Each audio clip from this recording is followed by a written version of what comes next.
Election commission ने इस्लामाबाद और पंजाब में बल्दियाती इंतखाबात से मुतालिक अहम इजलास तलब कर लिए। इस्लामाबाद से मुतालिक इजलास 2 अगस्त को तलब किया गया है। इलेक्शन कमीशन की सेक्रेटरी दाखिला कमिश्नर और IG इस्लामाबाद को इजलास में शिरकत करने की हिदायत। पंजाब में बल्दियाती इंतखाबात की हतमी तारीख पर मुशावरत और शेड्यूल के हवाले से 3 अगस्त को इजलास तलब किया गया है।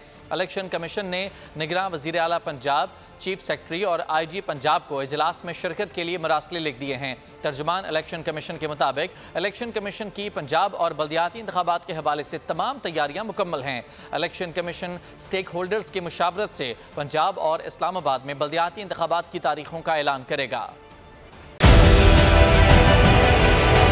डिजिटल लोन स्कैम, आवाम को कर्जों के जाल में फंसाकर लूटने वाले भेड़िए बेनकाब। बोल की काविशें बारावर साबित हो गई। ऑनलाइन कर्ज माफिया के गिर्द घेरा तंग हो गया है। बोल ने दिया अपने आवाम का साथ, उठाई इस स्कैम के खिलाफ आवाज। बोल की डिजिटल लोन स्कैम के खिलाफ आगाही मुहिम की सबसे बड़ी ट्रांसमिशन 59% आवाम ने देखी अपनी स्क्रीन पर, क्योंकि बोल है पाकिस्तान का नंबर 1 न्यूज चैनल। सब्सक्राइब करें और बेल दबाएं ताकि कोई खबर रह न जाए।